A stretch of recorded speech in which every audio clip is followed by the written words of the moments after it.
Hey y'all, welcome back. Whoa, let's try that again so we're not quite so hillbilly. Hey y'all, welcome back. We are on day 3 of day 365. If you're new here, we are reading the Bible in chronological order from beginning to end. So if you want, grab your Bible, follow along. We are in Genesis. Today we're reading chapters 8 through 11. And I like to kind of start with this little Grace for the Moment book. I feel like sometimes it's kind of relevant. And it's got a daily deal, so we're going to do April 9th. All right, April 9th is called Tipped Scales. Christ's love is greater than anyone can ever know, but I pray that you will be able to know that love. Ephesians 3:19, and then the little passage that's in it reads, "It wasn't right that spikes pierced the hands that formed the earth, and it wasn't right that the Son of God was forced to hear the silence of God. It wasn't right, but it happened. For while Jesus was on the cross, God sat on his hands. He turned his back. He ignored the screams of the innocent. He sat in silence while the sins of the world were placed upon his Son, and he did nothing, while a cry a million times bloodier than John's echoed in the black sky. My God, why have you forsaken me? Was it right? No. Was it fair? No. Was it love? Yes." And then it's signed at the bottom by the applause of heaven. That one's kind of interesting. That one's a little harsh, actually. Ew. All right. So I kind of looked ahead a little bit on this one, and there's probably a lot of this that we are not, I'm not going to read it, only because I don't want to mess up these names. If you guys are following along, you'll be able to see the names, and I don't want to botch them and say them wrong, and, I don't want to cause any dishonor, or I don't want to offend, so some of these I'm just going to read little bits of it, and then you guys will, like I said, if you're following along, you can read the names yourself. All right, we are starting with chapter 8. But God remembered Noah and all the wild animals and the livestock that were with him in the ark, and he sent a wind over the earth, and the waters receded. Now the springs of the deep and the floodgates of the heavens had been closed, and the rain had stopped falling from the sky. The waters receded steadily from the earth. At the end of the 150 days, the water had gone down, and on the 17th day of the 7th month, the ark came to rest on the mountains. The mountains of Ararat. The waters continued to recede until the 10th month, and on the first day of the 10th month, the tops of the mountains became visible. After 40 days, Noah opened the window he had made in the ark and sent out a raven, and it kept flying back and forth until the water had dried up from the earth. Then he sent out a dove to see if the water had receded from the surface of the ground. But the dove could find no place to set its feet because there was water over all of the surface of the earth. So it returned to Noah in the ark. He reached out his hand and took the dove and brought it back to himself in the ark. He waited 7 more days and again sent out the dove from the ark. When the dove returned to him in the evening, there in its beak was a freshly plucked olive leaf. Then Noah knew that the water had receded from the earth. He waited 7 more days and sent the dove out again, but this time it did not return to him. By the first day of the 1st month of Noah's 601st year, the water had dried up from the earth. Noah then removed the covering from the ark and saw that the surface of the ground was dry. By the 27th day of the 2nd month, the earth was completely dry. Then God said to Noah, "Come out of the ark, you and your wife and your sons and your wives, your sons and their wives. Bring out every kind of living creature that is with you, the birds, the animals, and all the creatures that move along the ground, so they can multiply on the earth and be fruitful and increase in number upon it." So Noah came out together with his sons and his wife and his sons' wives, all the animals and all the creatures that move along the ground and all the birds, everything that moves on the earth came out of the ark, one kind after another. Then Noah built an altar to the Lord, and taking some of all of the clean animals and clean birds, he sacrificed burnt offerings on it. The Lord smelled the pleasing aroma and said in his heart, "Never again will I curse the ground because of man, even though every inclination of his heart is evil from childhood. And never again will I destroy all living creatures as I have done. As long as the earth endures seed time and harvest, cold and heat, summer and winter, day and night will never cease." Chapter 9, God's covenant with Noah. Then God blessed Noah with his sons, saying to them, "Be fruitful and increase in number and fill the earth. The fear and dread of you will fall upon all the beasts of the earth and all the birds of the air, upon every creature that moves along the ground, and upon all the fish of the sea. They are given into your hands. Everything that lives and moves will be food for you. Just as I gave you the green plants, I now give you everything. But you must not eat meat that has its lifeblood still in it. And for your lifeblood, I will surely demand an accounting. I will demand an accounting from every animal, and from each man too. I will demand an accounting for the life of his fellow man. Whoever sheds the blood of man, by man shall his blood be shed. For in the image of God has God made man. As for you, be fruitful and increase in number, multiply on the earth and increase upon it. Then God said to Noah and to his sons with him, I now establish my covenant with you and with your descendants after you, and with every living creature that was with you, the birds, the livestock, and all the wild animals, all those that came out of the ark with you, every living creature on earth. I establish my covenant with you. Never again will all life be cut off by the waters of a flood. Never again will there be a flood to destroy the earth. And God said, This is the sign of the covenant I am making between me and you and every living creature with you, a covenant for all generations to come. I have set my rainbow in the clouds, and it will be the sign of the covenant between me and the earth.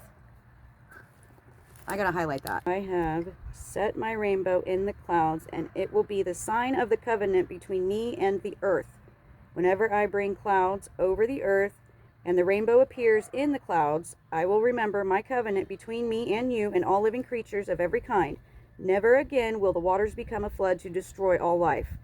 Whenever the rainbow appears in the clouds, I will see it and remember the everlasting covenant between God and all living creatures of every kind on the earth. So God said to Noah, This is the sign of the covenant I have established between me and all life on the earth. All right, the sons of Noah. The sons of Noah who came out of the ark were Shem, Ham, and Japheth. Ham was the father of Canaan. These were the three sons of Noah, and from them came the people who were scattered over the earth. Noah, a man of the soil, proceeded to plant a vineyard. When he drank some of its wine, he became drunk and lay uncovered inside his tent. Ham, the father of Canaan, saw his father's nakedness and told his two brothers outside. But Shem and Japheth took a garment and laid it across their shoulders. Then they walked in backwards and covered their father's nakedness. Their faces were turned the other way so that they would not see their father's nakedness. When Noah awoke from his wine and found out what his youngest son had done to him, he said, Cursed be Canaan, the lowest of slaves, will he be to his brothers. He also said, Blessed be the Lord, the God of Shem. May Canaan be the slave of Shem. May God extend the territory of Japheth. May Japheth live in the tents of Shem, and may Canaan be his slave. After the flood, Noah lived 350 years. Although Noah lived 950 years, then he died. Chapter 10.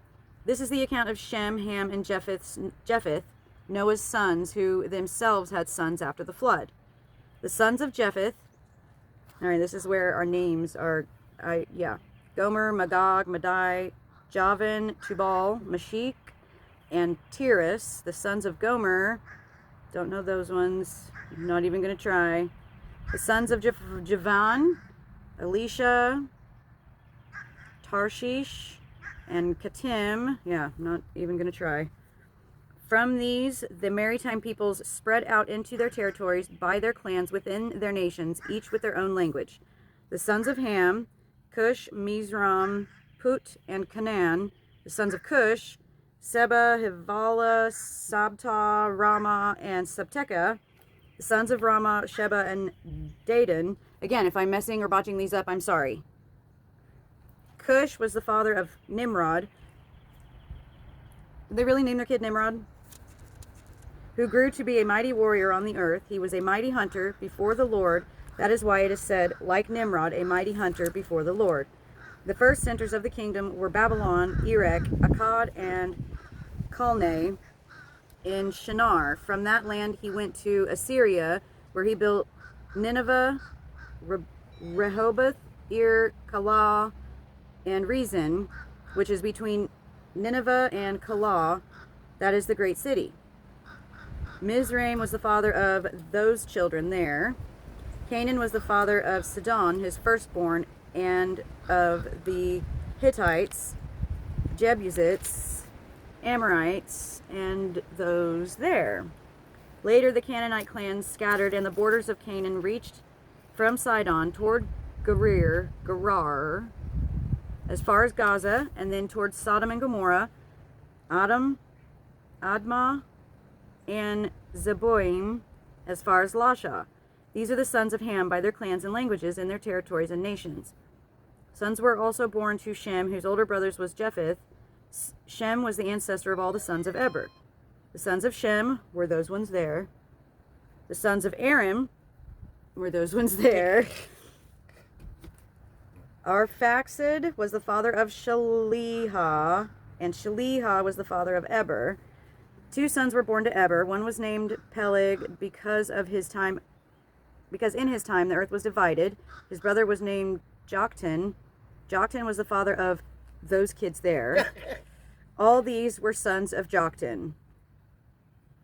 The region where they lived stretched from Mesha towards Sephar in the eastern hill country. These are the sons of Shem by their clans and languages, in their territories and nations. These are the clans of Noah's sons, according to their lines of descent within their nations. From these, the nations spread out over the earth after the flood. All right, and then our last chapter, chapter 11, the Tower of Babel. Babel? Babel. The Tower of Babel. I think that's how you say it, right? You're nodding your head like, yeah, that's it. You have no clue. Now the whole world had one language and a common speech. As men moved eastward, they found a plain in Shinar and settled there. They said to each other, come, let's make bricks and bake them thoroughly. They used brick instead of stone and tar for mortar. They then said, come, let us build ourselves a city with a tower that reaches to the heavens, so that we may make a name for ourselves and not be scattered over the face of the whole earth. But the Lord came down to see the city and the tower that the men were building. The Lord said, if as in one people speaking the same language they have begun to do this, then nothing they plan to do will be impossible for them. Come, let us go down and confuse their language, so they will not understand each other. So the Lord scattered them from there over all the earth, and they stopped building the city. That is why it is called Babel, because there the Lord confused the language of the whole world. From there the Lord scattered them over the face of the whole earth. Why? Why would he do that? What's the point? Does it say the point? They say, come, let us build ourselves a city with a tower that reaches to the heavens, so that way we make a name for ourselves and not be scattered over the face of the whole earth. But the Lord came down to see the city and the tower that the men were building. And the Lord said, if as one people speaking the same language they have begun to do this, then nothing they plan to do will be impossible for them. So he did it to put limitations on them? Is that the way I'm understanding it? Come, let us go down and confuse their language so that they will not understand each other. So the Lord scattered them from there all over the earth, and they stopped building the city. This is why it is called Babel. I did not know that. This is why we study. 2 years after the flood, when Shem was over 100 years old, he became the father of Arphaxad. Squirrel.